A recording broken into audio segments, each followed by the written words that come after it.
Today we shall discuss biodiversity conservation. In the last lecture we discussed the concept and threats to biodiversity. So today we shall discuss the conservation aspect of biodiversity, that is also very important. Let me also tell you in brief about the definition of the biodiversity again, and why do we go for conservation biodiversity. तो जैव विविधता के क्षेत्र में पिछले lecture में हमने discuss किया था कि बायोडाइवर्सिटी का क्या सिद्धांत है, कितनी तरह की बायोडाइवर्सिटी होती है और बायोडाइवर्सिटी में ह्रास किन किन कारणों से हो रहा है. आज हम डिस्कस करेंगे जैव विविधता संरक्षण यानी biodiversity conservation.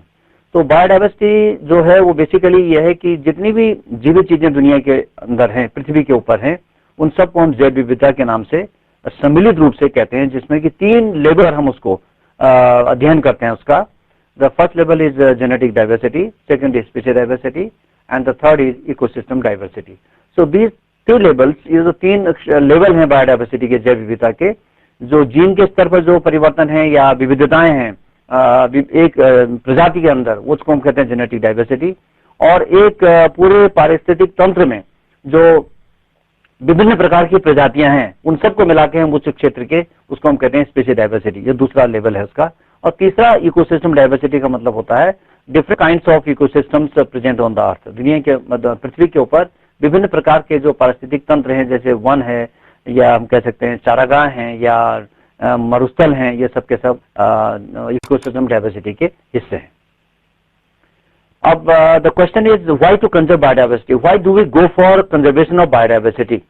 We know biodiversity has got a variety of living things because unless we conserve the biodiversity which is at loss or at threat, so we cannot know the different kinds of different variety of living things, plants and animals, flora and fauna on the earth. तो दुनिया की विभिन्न प्रकार की जो प्रजातियां हैं या विभिन्न प्रकार के पारिस्थितिक तंत्र हैं या जीन स्तर पर जो बायोडाइवर्सिटी है, उनको बचाने के लिए बायोडाइवर्सिटी का संरक्षण आवश्यक है. दूसरा एस्पेक्ट है कि जो नेचर के अंदर पारिस्थितिक तंत्र में जो एक समन्वय या सामंजस्य स्थापित किया हुआ है, उसको भी हमें बनाए रखना है, क्योंकि सारी की सारी चीजें, जीवित वस्तुएं, पेड़ पौधे और जीव जंतु, वो सब के सब उसके ऊपर आधारित होते हैं. यानी another aspect is we have to maintain the ecological balance because all the life whether flora or fauna all are dependent on these things, and they also make a balance, integrated balance which is called ecological balance in the nature. दूसरा है कि मानवता को और जो हमारे ethnic cultures हैं, जो हमारे जितने भी तरह के कल्चर्स हैं या सभ्यताएं हैं या रीति रिवाज हैं, ये सब के सब कई प्रकार के ऐसे रीति रिवाज और हमारे ऐसे वैल्यूज हैं जो कि बायोडाइवर्सिटी जैव विविधता के ऊपर बेस्ड हैं. So if we save the biodiversity we can save the humanity and ethnic cultures, we can preserve the cultures also which is related with them. तीसरा एस्पेक्ट है कि जो क्षेत्रीय और सामाजिक जो बीच में मनमुटाव या कह सकते हैं विरोधाभास उत्पन्न होते हैं बायोडाइवर्सिटी के अतिरिक्त जैव विविधता के ह्रास के होने की वजह से, तो वो भी हम उसको खत्म कर सकते हैं. We can eliminate the regional and social conflicts which arise due to biodiversity exploitation which is done at the highest level.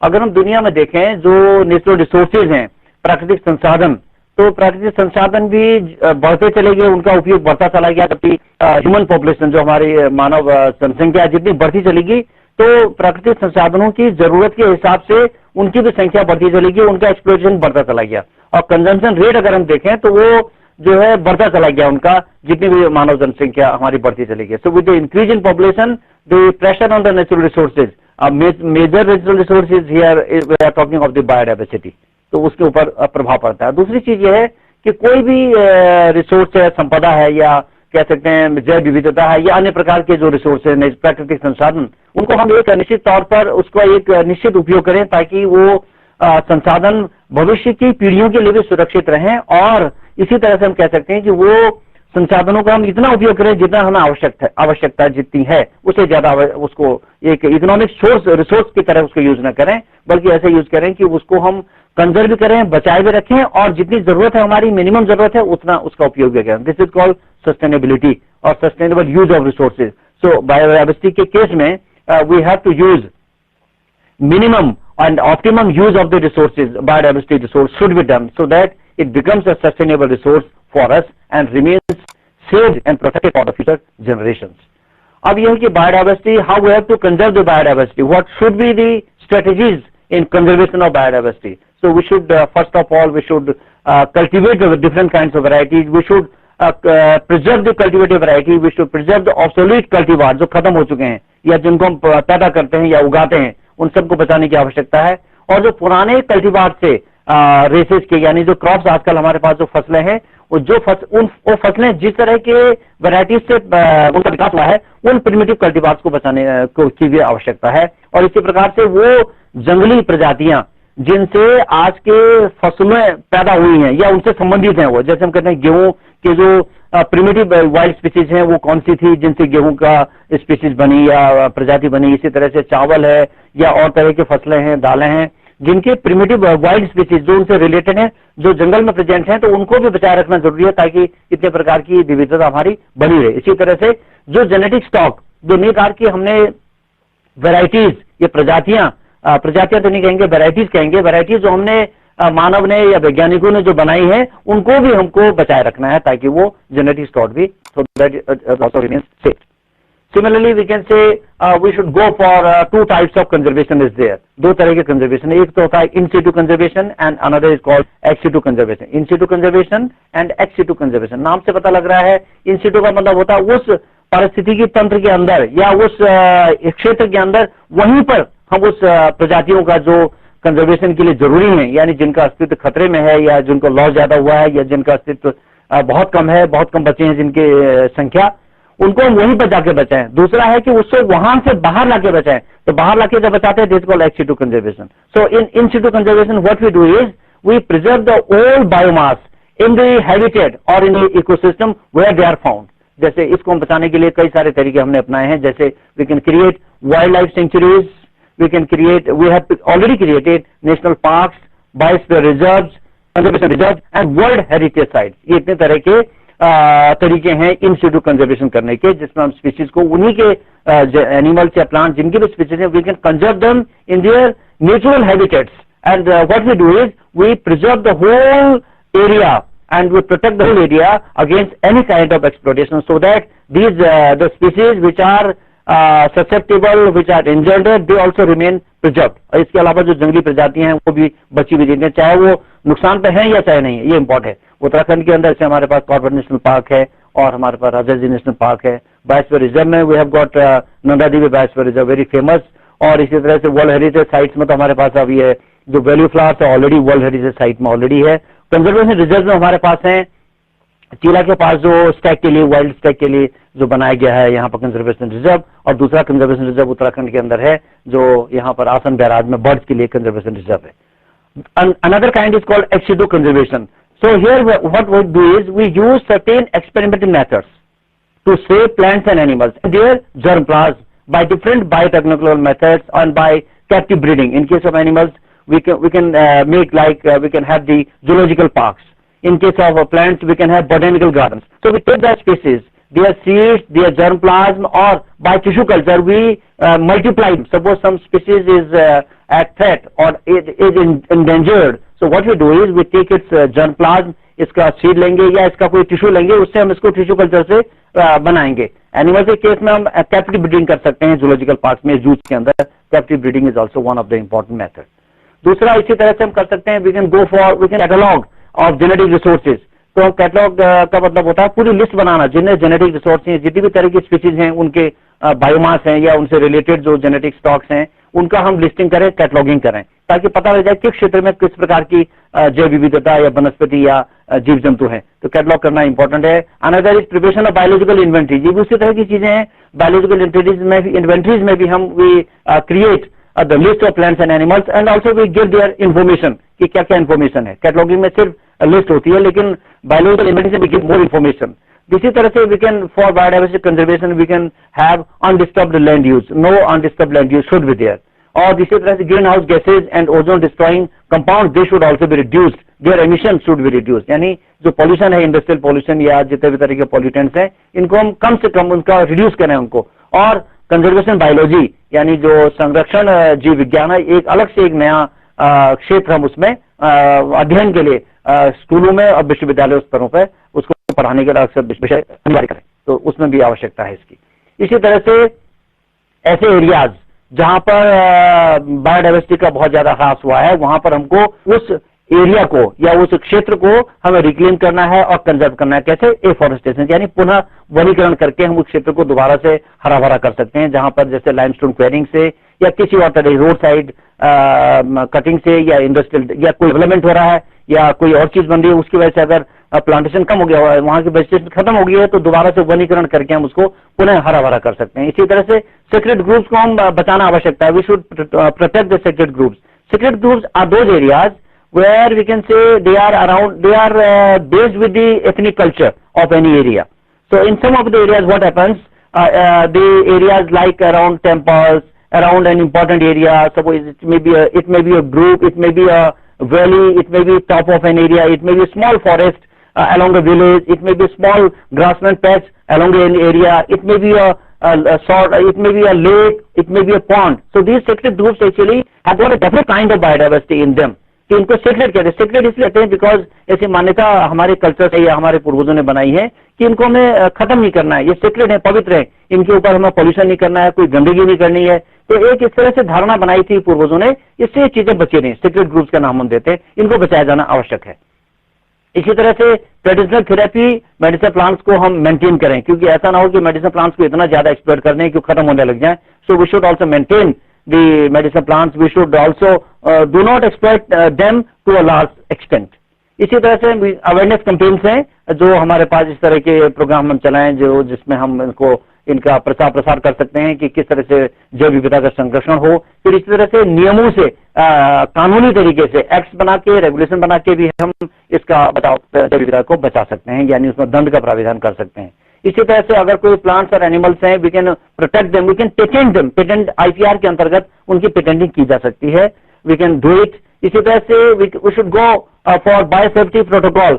एक कन्वेंशन था जिसको हम कहते हैं CBD, convention of biological diversity. Under this international convention we have a biodiversity protocol. So under this CBD convention the biodiversity protocol has to be applied और this is needed, urgently needed. इसी तरह से protected area, अगर हमें लग रहा है कि प्रोटेक्टेड एरिया जिनको मैंने कहा था वाइल्ड लाइफ प्रोटेक्शन के लिए या प्लांट्स के प्रोटेक्शन के लिए नेशनल पार्क, बायोस्फीयर रिजर्व जो हमने बनाए, they are called protected areas, national protected areas network कहते हैं इनको, PAN। तो इनको हमें बढ़ाने की आवश्यकता है जहां पर स्पीसीज हमें लग रहा है कि खतरे में है। इसी तरह से ट्राइबल कम्युनिटीज, जो हमारी जनजातियां जो हैं, उनके पास अगर जो जैव विविधता से संबंधित जो ज्ञान है या उनको मैनेजमेंट के तरीके हैं, जैसे यहाँ पर नंदा देवी बायोस्फीयर एग्जाम्पल हमारे सामने, जहाँ के लोगों के पास, वहाँ की कम्युनिटी के पास जो थे ट्राइबल कम्युनिटी जो वहाँ की है, उनके पास जैव विविधता से संबंधित, जैसे खेती करने से संबंधित, भेड़ बकरियों को उनको मेंटेन करने से संबंधित ज्ञान है। तो इस तरह का ज्ञान अगर है तो इंडिजिनस नॉलेज हम इसे कहते हैं। इस इंडिजिनस नॉलेज को हमें बचाने की आवश्यकता है ताकि जैव विविधता भी बचे रहे। इसी तरह से हम कोऑर्डिनेटेड और इंटीग्रेटेड एनवायरमेंटल मैनेजमेंट कर सकते हैं। सस्टेनेबल डेवलपमेंट का मतलब मैंने आपसे अभी बताया था कि किसी भी संपदा को अगर हम एक नियमित तौर से या एक न्यूनतम आवश्यकता के अनुसार उपयोग करें और बचाए रखें आगे की पीढ़ियों के लिए, पर्टिकुलरली केसेस में ज्यादा इंपॉर्टेंट है जहां पर ऐसे रिसोर्सेज जो कि दोबारा जिनको हम पैदा नहीं कर सकते हैं, तो वैसे रिसोर्सेज के लिए तो सस्टेनेबल कॉन्सेप्ट बहुत जरूरी है, दीर्घगामी जो विकास है इसके लिए आवश्यक है। So we should go for sustainable development so that we can protect the environment and the biodiversity.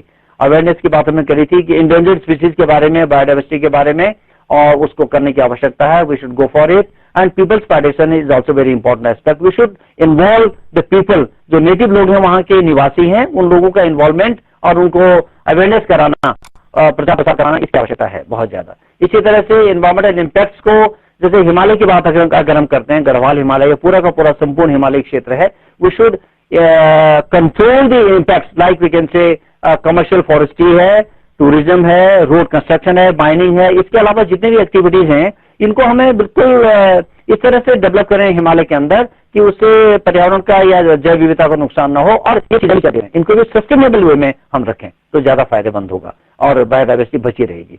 इसी तरह से वाटर रीजिंग और changing biological influence on the hydrological cycle. कहीं पर ऐसा होता है कि जैसे सपोज हमने रोड कंस्ट्रक्शन किया तो वहां पर रॉक्स का अध्ययन करने की आवश्यकता है ताकि वाटर के जो स्प्रिंग्स हैं या वाटर के जो सोर्सेज हैं उनको बचाए रखें, हाइड्रोलॉजिकल साइकिल इंपैक्ट का नुकसान ना हो, वाटर सोर्सेज जो नेचुरल वाटर सोर्सेज हैं they can also be preserved.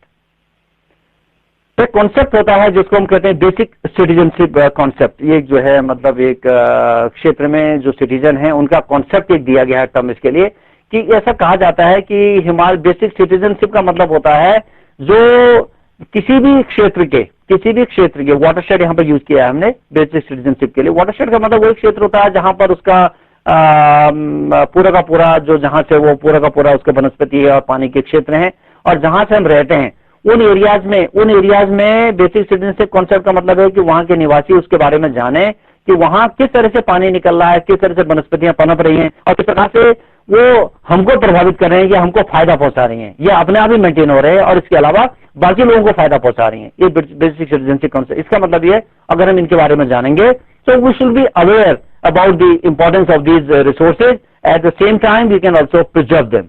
तो ये इंपॉर्टेंट है बेसिक सिटीजनशिप कॉन्सेप्ट। इसका मतलब ये है कि प्लानिंग जो आसपास के लोग हैं या समुदाय हैं और जो विकास के कार्यक्रम में जो संस्थाएं या सरकारी या गैर सरकारी संस्थाएं लगी हुई हैं और जो पर्यावरण शास्त्री हैं इनके बीच में एक कोऑर्डिनेशन होगा, मिलकर कार्य करेंगे तो इससे क्या होगा कि एनवायरमेंट की क्वालिटी बनी रहेगी और कोई भी डेवलपमेंट प्लान उसके हिसाब से we will make it. So this is important.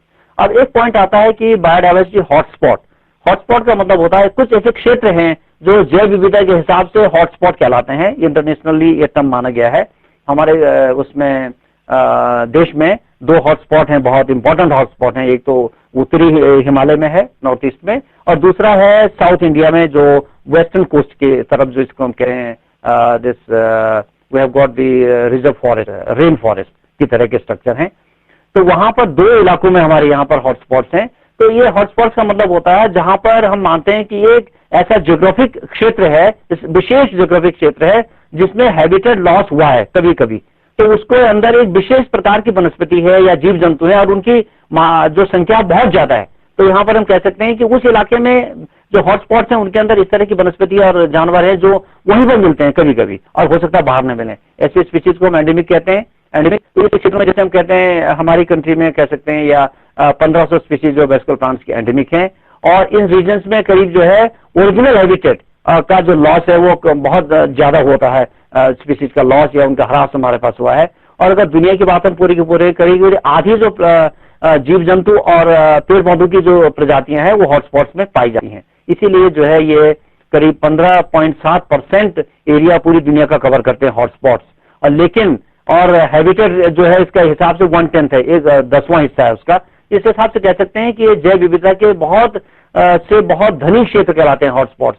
तो ये चूंकि इसमें विविध प्रकार की जैव विविधता और ये जीव जंतु पेड़ पौधे, इसके अलावा कह सकते हैं ऐसे पेड़ पौधे जो या तो उनका इंडेंजर या तो इंडिया खतरे में अस्तित्व है उनका या रेयर पॉपुलेशन या वो एंडेमिक है उसी इलाके में, ताकि अगर ये हॉटस्पॉट खत्म हो जाएंगे तो एंडेमिक स्पीशीज वहां से खत्म हो जाएंगी। दूसरी तरह से हम कहते हैं कॉरिडोर्स, जैसे 2 प्रकार की इकोसिस्टम्स हैं उनके बीच में कॉरिडोर्स हैं। कॉरिडोर्स का मतलब होता है एक ऐसे पैसेज है उनके बीच में, जैसे हम एलिफेंट कॉरिडोर कहते हैं कॉर्बेट नेशनल पार्क में या रॉजेस नेशनल पार्क में, यानी एलिफेंट्स के जो हाथियों के जो रास्ते हैं they are called corridors of elephants. इसी तरह हर जानवर के या पेड़ पौधों के बीजों के उनके भी मतलब फैलाव के या जानवरों के इसमें चलने के रास्ते बने हुए हैं ये। So this are very important for survival of biodiversity. We should maintain the corridors. तो नेचर में कॉरिडोर्स बने हुए हैं उनको हमें नुकसान नहीं करना चाहिए। उसका नतीजा हम देख रहे हैं कि हाँ, हाथी और मानव के बीच में जो आजकल द्वंद्व चल रहा है ये बेसिक ऋषिकेश हरिद्वार क्षेत्र में, ये भी एक उसका उदाहरण है। कॉरिडोर्स हम मेंटेन नहीं कर पा रहे हैं और आदमी और हाथी के बीच में संघर्ष लगातार जारी है, ये उसका नुकसान है। तो अगर हम इस तरह से कॉरिडोर्स को बनाए रखेंगे, what advantage we will have a larger piece of land that can sustain a wider variety of species and wider variety of genetic variation. So this is very important. Corridors should be maintained. इसी तरह से restoring biodiversity का कहीं नुकसान हुआ है उसको हम दोबारा से उसको दोबारा से पैदा कर सकते हैं। पैदा का मतलब अलग से नहीं पैदा करेंगे, बल्कि हम ऐसा करेंगे कि जो उसकी स्पीशीज बची हुई हैं, जो उसका सीड बचे हैं, जेनेटिक स्टॉक बचा है, उसको ऐसा करें कि वो दोबारा से वहां पनप जाए अपने आप ही। समय इसमें बहुत इंपॉर्टेंट एस्पेक्ट है। तो बायोलॉजिकल कम्युनिटीज के अंदर एक पावर होती है कि धीरे धीरे वो रिकवर करती हैं, यानी जो नुकसान हुआ है उससे वो नुकसान चाहे वो नेचुरल है चाहे आदमी ने किया, मानव ने किया है, so they can recover the loss, अपने आप वो दोबारा से रिकवर हो जाते हैं। जैसे मसूरी का पहाड़ का उदाहरण सामने है जहां पर लाइमस्टोन क्वेरीज थी, खनन हुआ था बहुत बड़े क्षेत्र में। So these quarries now have been restored and there is now a vegetation. Mussoorie का पहाड़ अब इस तरह से बिल्कुल नंगा नहीं लगता जैसे सन 70 और 80 के दशक के बीच में दिखाई देता था। तो ये रिस्टोरेशन हुआ है, लाइमस्टोन क्वेरिंग वहां बैन हो गई है। इसी तरह से जितना साइज है वो किस तरह से हम करते हैं। तो इसके अलावा दो मेथड भी हैं रिकवरी के लिए, रिस्टोर करने के लिए बायोडाइवर्सिटी को। एक हम कहते हैं बायो रेमिडिएशन। बायो रेमिडिएशन का मतलब बायोलॉजिकल तरीके हैं, ऐसी रेमेडी यानी ऐसा एक उपचार है जिससे हम बायोलॉजिकल तरीके से हम कह सकते हैं। इसमें क्या करते हैं, हम जो जीवित ऑर्गेनिज्म है या जीवित जो स्पीसीज हैं उनको यूज करते हैं, जैसे प्रोकैरियोट्स, एल्गी वगैरह जो होती हैं, इस तरह के लिविंग फंजाई हैं या प्लांट्स हैं, इनको हम यूज करते हैं। ये क्या करते हैं, इन प्लांट्स में एक खूबी होती है कि जो पॉल्यूटेड एरिया है यानी जो पॉल्यूशन है या उसके कंपोनेंट्स है उनको एब्जॉर्ब करते हैं। तो इस तरीके से हम उस इलाके को डिटॉक्सिफाई का मतलब उसको जहर को खत्म करते हैं जहां पर जहरीली चीजें हैं। So they can be detoxified and we go for such kind of remediation और restoration of the ecosystem as well as the restoration of biodiversity. तो कहीं पर तो माइक्रो ऑर्गेनिजम्स हैं जिनको हम यूज करते हैं, वो रिमूव करते हैं कि टॉक्सिन्स को वहां से निकालते हैं। और कुछ प्लांट्स की अच्छी स्पीसीज जो टॉक्सिक सब्सटेंसेज रिमूव करते हैं, जैसे उनमें होता है पॉन्ड्स वगैरह में होती हैं कई सारी स्पीसीज। इसी तरह से अगला एस्पेक्ट है हमारे पास, that is called legally protecting biodiversity. यहां पर अगर हम देखें during 1970s a great deal of attention was focused on the destruction to the environment and maintaining biodiversity। अब पहली बार कह सकते हैं अटेंशन हुआ कि बहुत ज्यादा बायोडाइवर्सिटी का लॉस हो रहा है और उसको हम कैसे चलाएंगे, कैसे खत्म करेंगे, ये बड़ा इंपॉर्टेंट एस्पेक्ट था यहाँ पर। तो किस तरह से हम करें, 1970s में ये एस्पेक्ट ज्यादा हुआ था इंपॉर्टेंट।